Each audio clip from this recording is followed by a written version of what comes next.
Hello students, welcome to online class. मैं सुखवंत सिंह। ਆਪਾਂ ਕਰ ਰਹੇ ਹਾਂ ਪਲੱਸ 2 ਦਾ ਪੰਜਾਬੀ ਸਾਹਿਤ। ਇਸ ਵਿੱਚ ਆਪਾਂ 13ਵਾਂ ਪਾਠ ਜਿਸ ਦਾ ਕਿ ਪਹਿਲੀ ਕਵਿਤਾ ਆਪਾਂ ਪਿਛਲੀ ਵੀਡੀਓ 'ਚ ਕਰ ਲਈ। ਅੱਜ ਆਪਾਂ ਕਰਾਂਗੇ 13ਵਾਂ ਪਾਠ ਗੁਰਬਚਨ ਗਿੱਲ ਦੀ ਜਿਹੜੀ ਦੂਜੀ ਕਵਿਤਾ ਆਪਣੀ ਜਾਚੇ। ਇਹ ਵੀ ਇੱਕ ਗਜ਼ਲ ਹੈ। ਤਾਂ ਪਿਛਲੀ ਵੀਡੀਓ ਦੇ ਵਿੱਚ ਆਪਾਂ ਜਿਹੜੀ ਪਿਛਲੀ ਕਵਿਤਾ ਕਰ ਲਈ ਹੈ ਉਸ ਦੀ ਆਪਾਂ ਪ੍ਰਸੰਗ ਸਹਿਤ ਵਿਆਖਿਆ ਕੀਤੀ ਸੀ। ਉਹ ਸੀ ਆਪਣੀ ਕਵਿਤਾ ਧੀਆਂ ਦੀਆਂ ਲੋਹੜੀਆਂ। ਅੱਜ ਆਪਾਂ ਕਰ ਰਹੇ ਹਾਂ ਆਪਣੀ ਜਾਚੇ। ਆਪਣੀ ਜਾਚੇ ਗਜ਼ਲ ਹੈ। ਤਾਂ ਆਪਣੀ ਪਹਿਲੀ ਵਿਆਖਿਆ ਸ਼ੁਰੂ ਹੁੰਦੀ ਹੈ ਆਪਣੀ ਜਾਚੇ। ਆਪਣੀ ਜਾਚੇ ਤੋਂ ਲੈ ਕੇ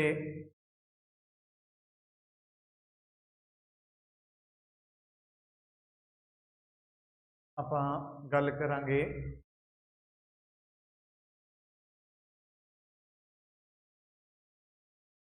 ਆਪਣੀ ਜਾਚੇ ਉਹ ਤਾਂ ਵੱਡੇ ਘਰ ਜਾਂਦਾ ਹੈ। ਆਪਣੀ ਜਾਚੇ ਉਹ ਤਾਂ ਵੱਡੇ ਘਰ ਜਾਂਦਾ ਹੈ, ਵਿੱਚ ਸਮੁੰਦਰ ਜਾ ਕੇ ਦਰਿਆ ਮਰ ਜਾਂਦਾ ਹੈ। ਵਿੱਚ ਸਮੁੰਦਰ ਜਾ ਕੇ ਦਰਿਆ ਮਰ ਜਾਂਦਾ ਹੈ। ਗਰਦਨ ਸਿੱਧੀ ਰੱਖਣ ਦਾ ਮੁੱਲ, ਗਰਦਨ ਸਿੱਧੀ ਰੱਖਣ ਦਾ ਮੁੱਲ ਤਾਰ ਰਹੇ ਹਾਂ। ਬੇਸ਼ਰਮਾਂ ਦਾ ਨੀਵੀਂ ਪਾ ਕੇ ਸਰ ਜਾਂਦਾ ਹੈ। ਬੇਸ਼ਰਮਾਂ ਦਾ ਬੇਸ਼ਰਮਾਂ ਦਾ ਨੀਵੀਂ ਪਾ ਕੇ ਸਰ ਜਾਂਦਾ ਹੈ। ਆਪਣੀ ਜਾਚੇ ਆਪਣੀ ਸਮਝ ਅਨੁਸਾਰ, ਆਪਣੀ ਜਾਚੇ ਸਮਝ ਅਨੁਸਾਰ, ਆਪਣੀ ਸਮਝ ਅਨੁਸਾਰ। ਤਾਂ ਪਹਿਲਾਂ ਗੱਲ ਕਰਾਂਗੇ ਆਪਾਂ ਪ੍ਰਸੰਗ ਦੀ, ਫਿਰ ਆਪਾਂ ਕਰਾਂਗੇ ਵਿਆਖਿਆ। ਭਾਈ ਪ੍ਰਸੰਗ ਇਹ ਕਾਵਿ ਟੋਟਾ, ਇਹ ਕਾਵਿ ਟੋਟਾ ਪੰਜਾਬੀ ਦੀ ਪਾਠ ਪੁਸਤਕ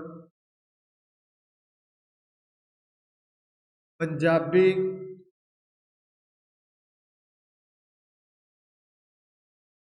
ਕਾਵਿ ਧਾਰਾ, ਇਹ ਜਿਹੜੀ ਆਪਣੀ ਪਹਿਲੀ ਵਿਆਖਿਆ ਹੈ ਸਰ ਜਾਂਦਾ ਹੈ। ਇੱਥੋਂ ਤੱਕ ਆਪਾਂ ਇਹਦੀ ਵਿਆਖਿਆ ਕਰਾਂਗੇ।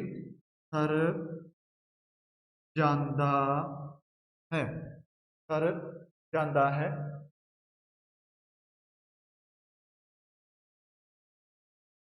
ਸਰ ਜਾਂਦਾ ਹੈ, ਸਰ ਜਾਂਦਾ ਹੈ। ਤਾਂ ਆਪਣਾ ਪ੍ਰਸੰਗ ਸੀ ਇਹ ਕਾਵਿ ਟੋਟਾ ਪੰਜਾਬੀ ਦੀ ਪਾਠ ਪੁਸਤਕ ਪੰਜਾਬੀ ਕਾਵਿ ਧਾਰਾ ਭਾਗ ਦੂਜਾ ਕਾਵਿ ਸੰਗ੍ਰਹਿ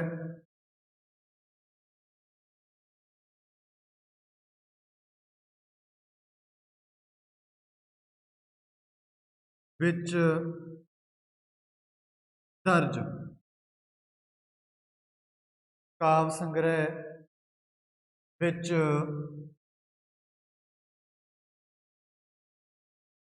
ਦਰਜ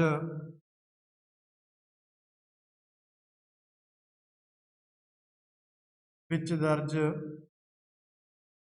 ਗੁਰਭਜਨ, ਗੁਰਭਜਨ ਗਿੱਲ, ਗੁਰਭਜਨ ਗਿੱਲ ਦੀ ਰਚਨਾ, ਗੁਰਭਜਨ ਗਿੱਲ ਦੀ ਰਚਨਾ। अपना पाठ है 13वां गुरभजन गिल, गुरभजन गिल की रचना अपनी अपनी जाचे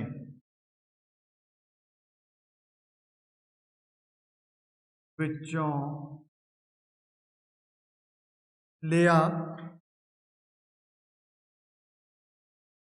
गया है, अपनी जाचे विचों लिया गया है।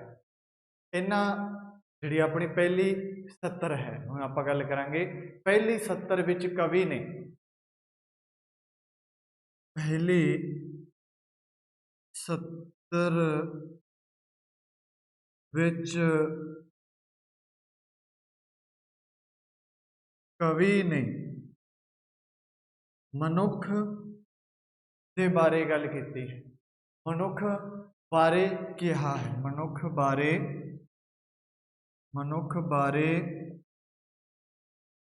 कहा है। पहली सत्तर विच मनुख बारे कहा है। वो तो सोचता है, कहा है कि वो तो सोचता है, कहा है कि वो तो सोचदा की करता है, सोचता है। मैं सोचता है कि मैं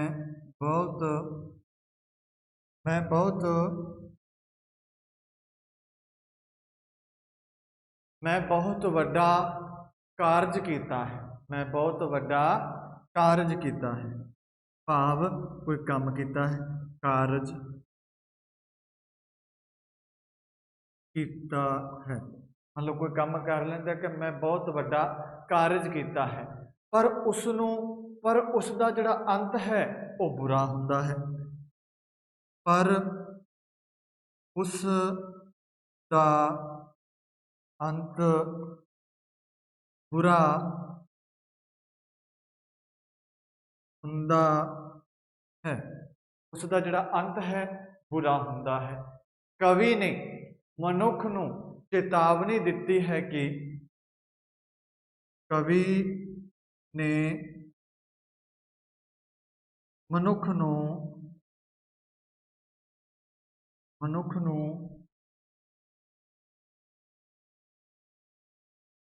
चेतावनी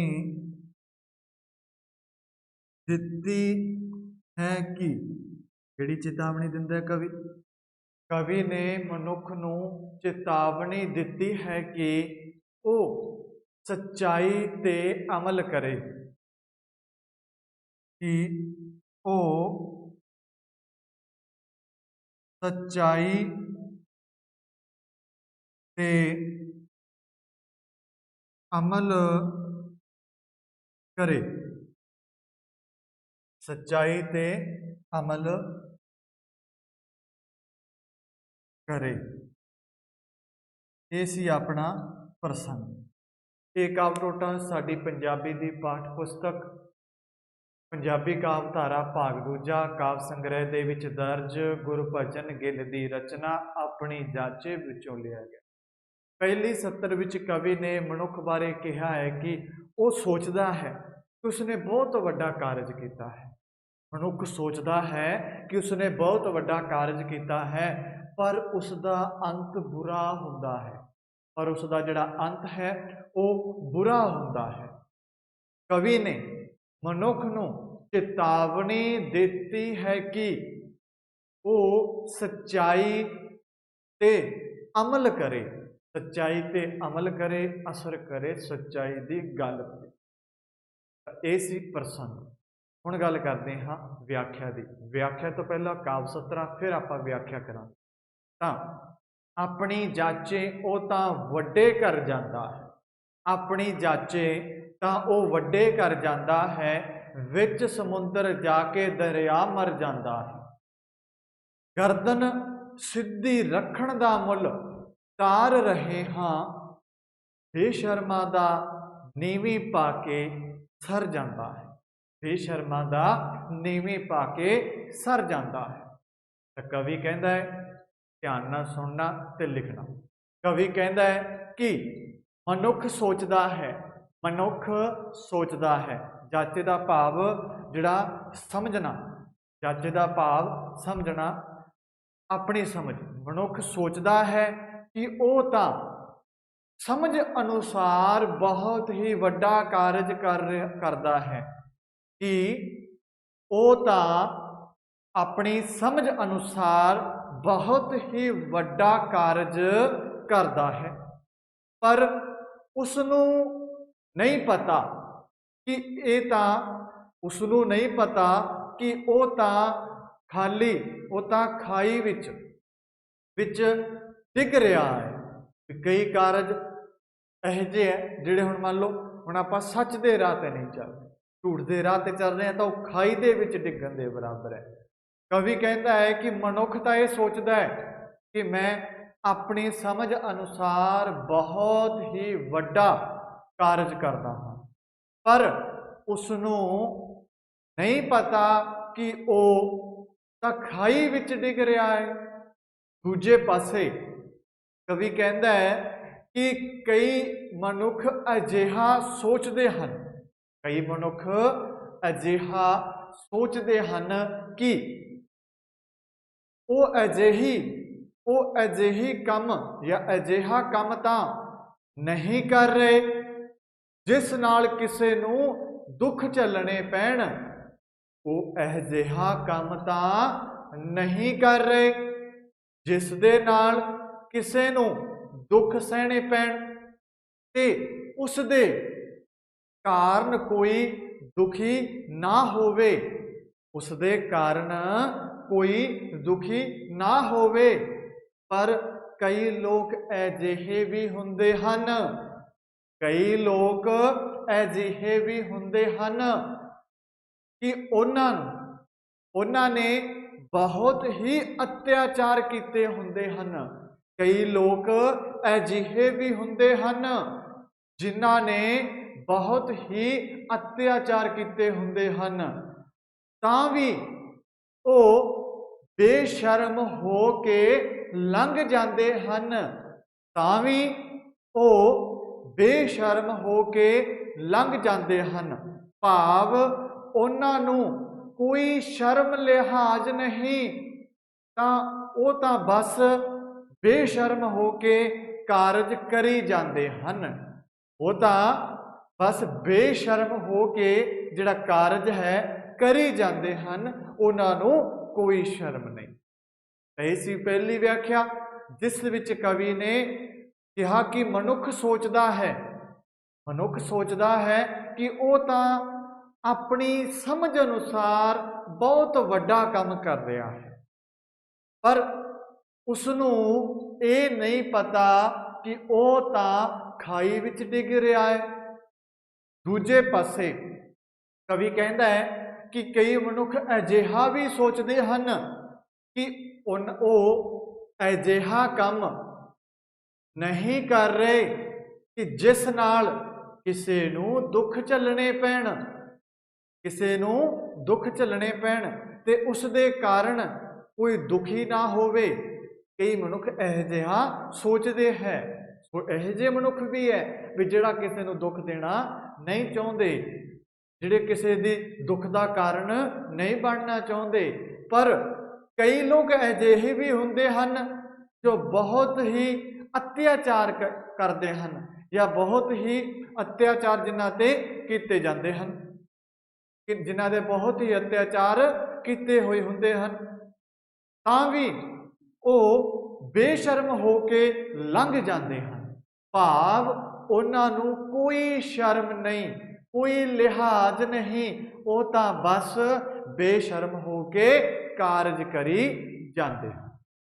ये सी अपनी पहली व्याख्या। हुण गल करते हाँ दूजी व्याख्या की गल।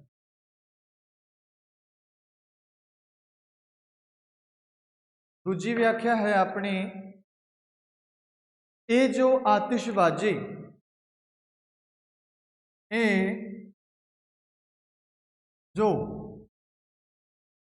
ये जो आतिशबाजी सानू वेच रहा है, ये जो आतिशबाजी सानू वेच रहा है, अपनी चीची झुलस जान डर जाता है। अत नू अंत बनावे आखिर खुदाई, जबर जरदियां सबर प्याला भर जाता है। तो दूजी व्याख्या है अपना भर जाता है।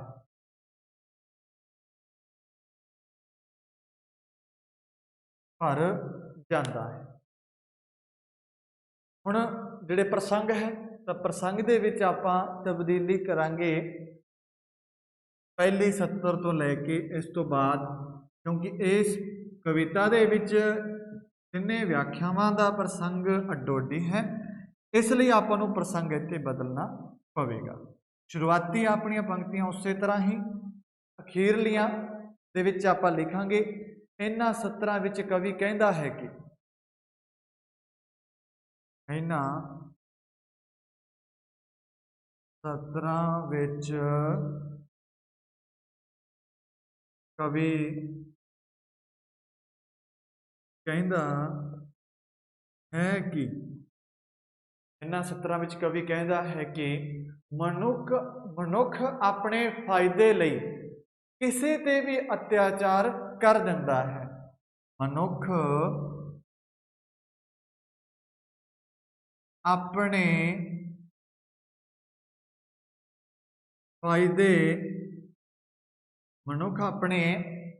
फायदे लई, जिहड़ा मनुख है वो अपने फायदे लई किसी ते भी अत्याचार कर दिंदा है। अपने नफे लई किसी ते भी अत्याचार है वो कर दिंदा है। ये मनुख की बिरती है, सोच विचार है। तां ये जो आतिशबाजी सानू वेच रहा है, अपनी चीची झुलसन जान डर जाता है। अत नू अंत बनावे आखर खुदाई, जबर जरदियां सबर प्याला भर जाता है। तो कवि कहता है कि हे मनुख, जदों संघर्ष शुरू होंदा है, तां वो हथियार बना बना के रस्ते विच वेचदा है। आतिशबाजी का भाव है हथियार। तां जदों संघर्ष शुरू हो जाता है तां वो हथियार बना बना के रस्ते च वेच रहा है ते उन्हां दो धिरां च दरार पैदा कर रहा है। दो धिरां दे विच जिहड़े दो पक्ष है, दो लड़न वाले, उन्हां दो धिरां दे विच दरार पैदा करके, हालात पैदा करके जे भी जिहदे नाल लड़ाई होवे, उहदे हथियार विकण। ते जदों तेरा कोई अपना मारिया जाता है तां तेरे सीने विच अग लगती है। भी दो धिरां दे विच जिहड़ी दरार पैदा कर रहे हैं, वो दोनों लड़ मरनगे, तैनूं कोई फर्क नहीं। पर जदों तेरा अपना मरेगा उदों तां तैनूं तेरे दिल दे विच अग लगेगी। तां कवि कहता है मनुख जदों संघर्ष शुरू हुंदा है तां वो हथियार बना बना के रस्ते विच वेचदा है। वो दो धिरां दे विच दरार पैदा कर रहा है। ते जदों तेरा कोई अपना मारिया जाता है तां तेरे सीने विच अग लगती है, तेरे सीने विच अग लगती है।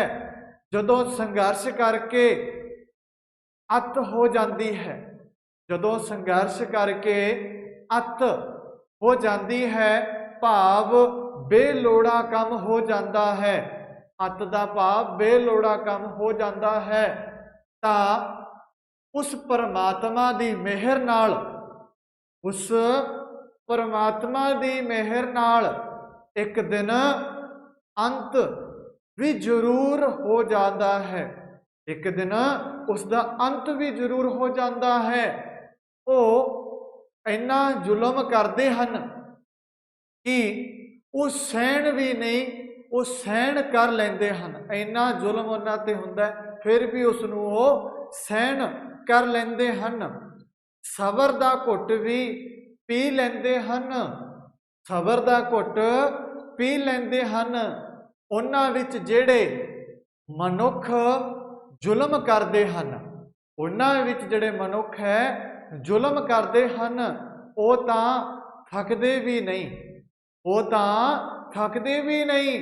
ਤੇ ਜਿਹੜਿਆਂ ਮਨੁੱਖਾਂ ਤੇ ਜ਼ੁਲਮ ਹੁੰਦਾ ਹੈ, ਜਿਹੜਿਆਂ ਮਨੁੱਖਾਂ ਤੇ ਜ਼ੁਲਮ ਹੁੰਦਾ ਹੈ, ਉਹ ਸਬਰ ਕਰਨਾ ਸ਼ੁਰੂ ਕਰ ਦਿੰਦੇ ਹਨ, ਤਾਂ ਕਿ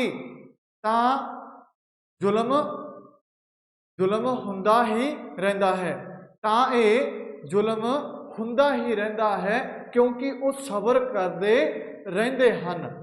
ਸਬਰ ਪਿਆਲਾ ਭਰ ਜਾਂਦਾ ਹੈ। ਜੋ ਜਿਨ੍ਹਾਂ ਤੇ ਜ਼ੁਲਮ ਕੀਤਾ ਜਾਂਦਾ ਹੈ, ਉਹ ਜ਼ੁਲਮ ਸਹਿਣ ਕਰਨਾ ਸ਼ੁਰੂ ਕਰ ਦਿੰਦੇ ਹਨ, ਤਾਂ ਹੀ ਜ਼ੁਲਮ ਹੁੰਦਾ ਹੈ। ਕਵੀ ਕਹਿੰਦਾ ਹੈ ਕਿ ਹੇ ਮਨੁੱਖ, ਸੰਘਰਸ਼ ਸ਼ੁਰੂ ਹੁੰਦਾ ਹੈ ਉਦੋਂ ਹਥਿਆਰ ਬਣਾ ਬਣਾ ਕੇ ਰਾਹ ਵਿੱਚ ਵੇਚ ਰਿਹਾ ਹੈ, ਤੇ ਉਹਨਾਂ ਦੋ ਧਿਰਾਂ ਦੇ ਵਿੱਚ ਦਰਾਰ ਪੈਦਾ ਕਰ ਰਿਹਾ ਹੈ। ਜਦੋਂ ਤੇਰਾ ਆਪਣਾ ਮਾਰਿਆ ਜਾਵੇਗਾ, ਜਦ ਤੇਰੇ ਸੀਨੇ ਵਿੱਚ ਅੱਗ ਲੱਗੇਗੀ, ਜਦੋਂ ਸੰਘਰਸ਼ ਕਰਕੇ ਅੱਤ ਹੋ ਜਾਂਦੀ ਹੈ, ਭਾਵ ਬੇਲੋੜਾ ਕੰਮ ਹੋ ਜਾਂਦਾ ਹੈ, ਤਾਂ ਉਸ ਪਰਮਾਤਮਾ ਦੀ ਮਿਹਰ ਨਾਲ ਇੱਕ ਦਿਨ ਅੰਤ ਵੀ ਜ਼ਰੂਰ ਹੋ ਜਾਂਦਾ ਹੈ। ਉਹ ਇੰਨਾ ਜ਼ੁਲਮ ਕਰਦੇ ਹਨ ਕਿ ਉਹ ਸਹਿਣ ਵੀ ਕਰ ਲੈਂਦੇ ਹਨ, ਸਬਰ ਦਾ ਘੁੱਟ ਪੀ ਲੈਂਦੇ ਹਨ, ਤੇ ਉਹਨਾਂ ਵਿੱਚ ਜਿਹੜੇ ਜ਼ੁਲਮ ਕਰਦੇ ਹਨ, ਉਹ ਕਦੇ ਵੀ ਥੱਕਦੇ ਨਹੀਂ। ਜਿਹੜੇ ਮਨੁੱਖਾਂ ਤੇ ਜ਼ੁਲਮ ਹੁੰਦਾ ਹੈ, ਉਹ ਸਬਰ ਕਰਨਾ ਸ਼ੁਰੂ ਕਰ ਦਿੰਦੇ ਹਨ ਕਿ ਇਹ ਤਾਂ ਜ਼ੁਲਮ ਹੁੰਦਾ ਹੀ ਹੈ। ਇਹ ਸੀ ਆਪਣੀ ਦੂਜੀ ਵਿਆਖਿਆ। ਹੁਣ ਕਰਦੇ ਹਾਂ ਤੀਜੀ ਵਿਆਖਿਆ। ਮਾਂ ਬੋਲੀ, ਇਹ ਲਾਸਟ ਹੈ ਇਸ ਕਵਿਤਾ ਦੀ। ਮਾਂ ਬੋਲੀ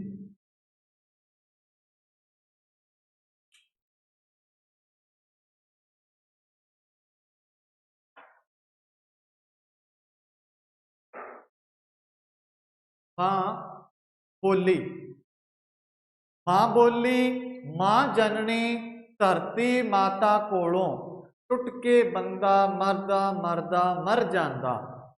ਬਹੁਤੀ ਵਾਰੀ ਜਾਗਦਿਆਂ ਨਹੀਂ ਹਿੰਮਤ ਪੈਂਦੀ, ਸੁਪਨੇ ਅੰਦਰ ਜੋ ਕੁਝ ਬੰਦਾ ਕਰ ਜਾਂਦਾ। ਮਾਂ ਬੋਲੀ ਮਾਂ ਜਨਨੀ, ਧਰਤੀ ਮਾਤਾ ਕੋਲੋਂ ਟੁੱਟ ਕੇ ਬੰਦਾ ਮਰਦਾ ਮਰ ਜਾਂਦਾ। ਬਹੁਤੀ ਵਾਰੀ ਜਾਗਦਿਆਂ ਨਹੀਂ ਹਿੰਮਤ ਪੈਂਦੀ, ਸੁਪਨੇ ਅੰਦਰ ਜੋ ਕੁਝ ਬੰਦਾ ਕਰ ਜਾਂਦਾ। ਸੁਪਨੇ ਅੰਦਰ ਜੋ ਕੁਝ ਬੰਦਾ ਕਰ ਜਾਂਦਾ। ਤਾਂ ਇਸੇ ਤਰ੍ਹਾਂ ਆਪਾਂ ਇਸ ਪ੍ਰਸੰਗ ਦੀ ਜਿਹੜੀ ਅਖੀਰਲੀ ਪੰਕਤੀ ਹੈ, ਉਸ ਦੇ ਵਿੱਚ ਆਪਾਂ ਬਦਲਾਵ ਕਰਾਂਗੇ। ਇਸ ਕਾਵ ਟੋਟੇ ਦੇ ਭਾਵ ਲਿਖਾਂਗੇ ਕਿ ਇਸ ਵਿੱਚ ਕਵੀ ਕੀ ਕਹਿਣਾ ਚਾਹੁੰਦਾ ਹੈ। ਇਹਨਾਂ ਸਤਰਾਂ ਵਿੱਚ ਕਵੀ ਧਰਤੀ ਮਾਤਾ ਦੇ ਬਾਰੇ, ਜਿਹੜੀ ਆਪਣੀ ਤੀਜੀ ਵਿਆਖਿਆ ਹੈ, ਇਹਨਾਂ ਸਤਰਾਂ ਵਿੱਚ ਕਵੀ ਕਹਿੰਦਾ ਹੈ ਕਿ ਧਰਤੀ ਮਾਤਾ ਬਾਰੇ ਤੇ ਬੰਦੇ ਦੇ ਸੁਪਨੇ ਬਾਰੇ ਜ਼ਿਕਰ ਕਰਦਾ ਹੈ।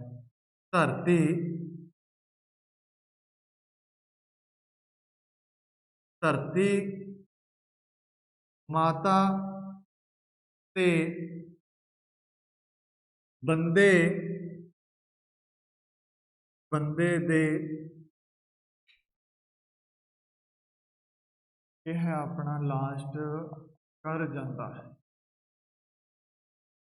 ਬੰਦੇ ਦੇ ਸੁਪਨੇ ਬਾਰੇ, ਬੰਦੇ ਦੇ ਸੁਪਨੇ ਬਾਰੇ ਜ਼ਿਕਰ ਕਰਦਾ ਹੈ। ਬੰਦੇ ਦੇ ਸੁਪਨੇ ਬਾਰੇ ਜ਼ਿਕਰ ਕਰਦਾ ਹੈ, ਜੋ ਧਰਤੀ ਮਾਤਾ ਤੇ ਬੰਦੇ ਦੇ ਸੁਪਨੇ ਬਾਰੇ। ਕਵੀ ਕਹਿੰਦਾ ਹੈ ਕਿ ਹੇ ਮਨੁੱਖ, ਆਪਣੀ माँ बोली, माँ जननी, जिस ने जन्म दिता, जिसने तैनू जन्म दिता, ते धरती माता कोलों जदों ਉਹ ਉਹਨਾਂ ਤੋਂ दूर चला जाता है, ਉਹਨਾਂ ਤੋਂ दूर हो जाता है, उसनों अपनाउंदा नहीं, उसनों अपनाउंदा नहीं, एक देश छड्ड के दूसरे देश चला जाता है। उसनों बंदा इन्हां तो पूरी तरह टुट जाता है। भाव माँ जननी, माँ धरती माता, माँ बोली, माँ जननी कोलों पूरी तरह टुट जाता है जदों एक देश नूं छड्ड के दूजे देश दे विच जाता है। वो इकल्ला ही रह जाता है, वो इकल्ला ही रह जाता है। अखीर विच मरदा मरदा वो उसका अंत ही हो जाता है। कवि कहता है कि बहुती वारी जदों असी सुते हुंदे हां, कि बहुती वारी असी जदों सुते हुंदे हां तां असी जिहड़ा काम साडे वस तो बाहर हुंदा है वो असी सुपनियां विच कर दिंदे हां।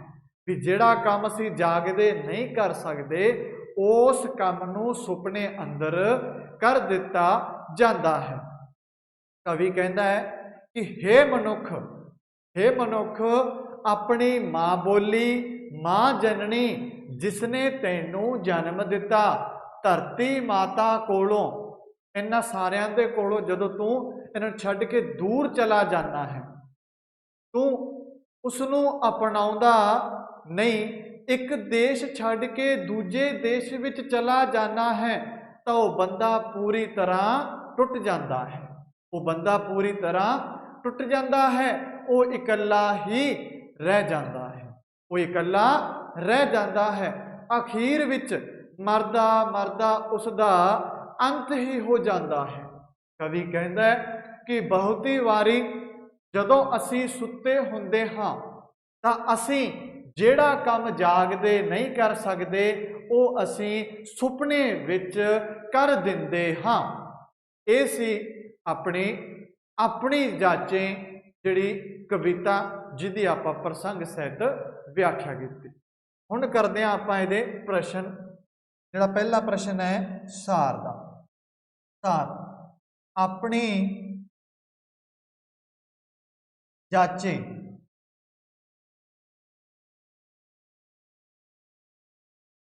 कविता दा सार विषय वस्तु,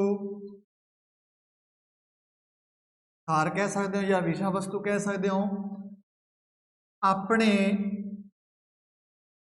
शब्दां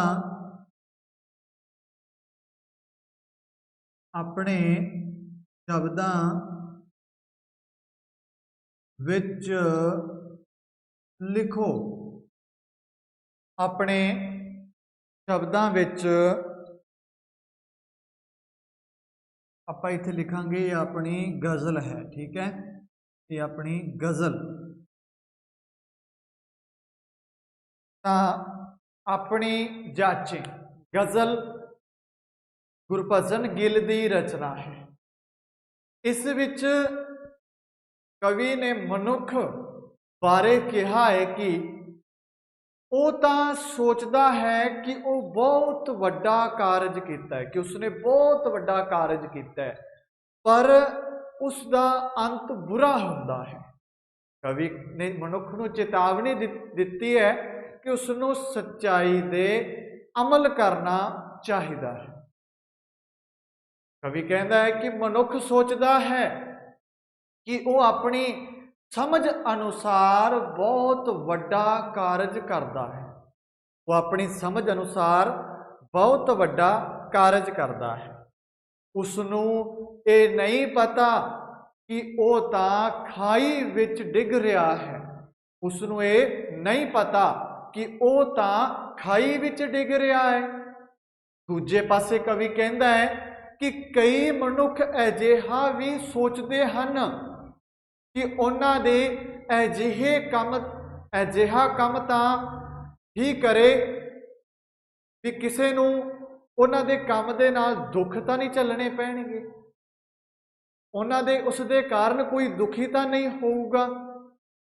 ਪਰ ਕਈ ਅਜਿਹੇ ਵੀ ਹੁੰਦੇ ਹਨ ਕਿ ਉਹਨਾਂ ਨੇ ਬਹੁਤ ਅਤਿਆਚਾਰ ਕੀਤੇ ਹੁੰਦੇ ਹਨ, ਤਾਂ ਵੀ ਉਹ ਬੇਸ਼ਰਮਾ ਵਾਂਗੂ ਨੀਵੀਂ ਪਾ ਕੇ ਲੰਘ ਜਾਂਦੇ ਹਨ। ਭਾਵ ਉਹਨਾਂ ਨੂੰ ਕੋਈ ਸ਼ਰਮ ਲਿਹਾਜ਼ ਨਹੀਂ, ਉਹ ਤਾਂ ਬਸ ਬੇਸ਼ਰਮ ਹੋ ਕੇ ਕਾਰਜ ਕਰੀ ਜਾਂਦੇ ਹਨ। ਇਹ ਮਨੁੱਖ ਜਦੋਂ ਸੰਘਰਸ਼ ਸ਼ੁਰੂ ਹੁੰਦਾ ਹੈ, ਤੂੰ ਉਹ ਹਥਿਆਰ ਬਣਾ ਕੇ ਰਸਤੇ 'ਚ ਵੇਚਦਾ ਹੈ ਤੇ ਤੂੰ ਉਹਨਾਂ ਦੋਹਾਂ ਧਿਰਾਂ 'ਚ ਦਰਾਰ ਪੈਦਾ ਕਰ ਰਿਹਾ ਹੈ। ਜਦੋਂ ਕੋਈ ਤੇਰਾ ਆਪਣਾ ਮਾਰਿਆ ਜਾਂਦਾ ਹੈ ਤਾਂ ਤੇਰੇ ਸੀਨੇ ਵਿੱਚ ਅੱਗ ਲੱਗ ਜਾਂਦੀ ਹੈ। ਜਦੋਂ ਸੰਘਰਸ਼ ਕਰਕੇ ਅੱਤ ਹੋ ਜਾਂਦੀ ਹੈ, ਭਾਵ ਬੇਲੋੜੇ ਕੰਮ ਹੋ ਜਾਂਦਾ ਹੈ, ਤਾਂ ਉਸ ਪਰਮਾਤਮਾ ਦੀ ਮਿਹਰ ਨਾਲ ਉਸ ਦਾ ਇੱਕ ਦਿਨ ਅੰਤ ਜ਼ਰੂਰ ਹੋ ਜਾਂਦਾ ਹੈ। ਕਿ ਇੰਨਾ ਜ਼ੁਲਮ ਕਰਦੇ ਹਨ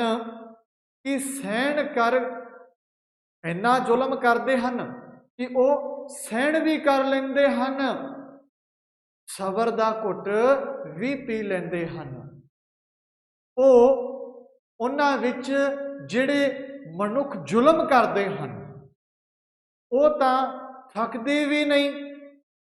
ਜਿਹੜਿਆਂ ਮਨੁੱਖਾਂ ਨੇ ਤੇ ਜ਼ੁਲਮ ਹੁੰਦਾ ਹੈ, ਉਹ ਸਬਰ ਕਰਨਾ ਸ਼ੁਰੂ ਕਰ ਦਿੰਦੇ ਹਨ ਕਿ ਇਹ ਤਾਂ ਜ਼ੁਲਮ ਹੁੰਦਾ ਹੀ ਹੈ। ਇਹ ਮਨੁੱਖ ਆਪਣੀ ਮਾਂ ਜਨਨੀ, ਜਿਸਨੇ ਤੈਨੂੰ ਜਨਮ ਦਿੱਤਾ, ਧਰਤੀ ਮਾਤਾ ਕੋਲੋਂ ਜਦੋਂ ਤੂੰ ਦੂਰ ਚਲਾ ਜਾਂਦਾ ਹੈ ਤਾਂ ਉਸ ਨੂੰ ਅਪਣਾਉਣ ਵਾਲਾ ਉਸ ਨੂੰ ਅਪਣਾਉਂਦਾ ਨਹੀਂ। ਇੱਕ ਦੇਸ਼ ਛੱਡ ਕੇ ਤੂੰ ਦੂਸਰੇ ਦੇਸ਼ ਚਲਾ ਜਾਂਦਾ ਹੈ, ਉਸ ਨੂੰ ਬੰਦਾ ਇਹਨਾਂ ਤੋਂ ਪੂਰੀ ਤਰ੍ਹਾਂ ਟੁੱਟ ਜਾਂਦਾ ਹੈ। ਇਹਨਾਂ ਤੋਂ ਭਾਵ ਮਾਂ ਬੋਲੀ, ਮਾਂ ਜਨਨੀ, ਧਰਤੀ ਮਾਤਾ ਕੋਲੋਂ ਪੂਰੀ ਤਰ੍ਹਾਂ ਟੁੱਟ ਜਾਂਦਾ ਹੈ, ਇਕੱਲਾ ਰਹਿ ਜਾਂਦਾ ਹੈ। ਅਖੀਰ ਵਿੱਚ ਮਰਦਾ ਉਸ ਦਾ ਅੰਤ ਹੀ ਹੋ ਜਾਂਦਾ ਹੈ। ਕਵੀ ਕਹਿੰਦਾ ਹੈ ਕਿ ਬਹੁਤੀ ਵਾਰੀ ਜਦੋਂ ਅਸੀਂ ਸੁੱਤੇ ਹੁੰਦੇ ਹਾਂ, ਜਿਹੜਾ ਕੰਮ ਸਾਡੇ ਵੱਸ ਤੋਂ ਬਾਹਰ ਹੁੰਦਾ ਹੈ, ਅਸੀਂ ਉਸ ਕੰਮ ਨੂੰ ਸੁਪਨੇ ਵਿੱਚ ਕਰ ਦਿੰਦੇ ਹਾਂ। ਇਹ ਸੀ ਆਪਣੀ ਜਾਚੇ ਗਜ਼ਲ ਦਾ ਸਾਰ, ਜਾਂ ਤੁਸੀਂ ਵਿਸ਼ਾ ਵਸਤੂ ਵੀ ਕਹਿ ਸਕਦੇ ਹੋ। ਹੁਣ ਕਰਦੇ ਹਾਂ ਆਪਣੀ ਜਾਚੇ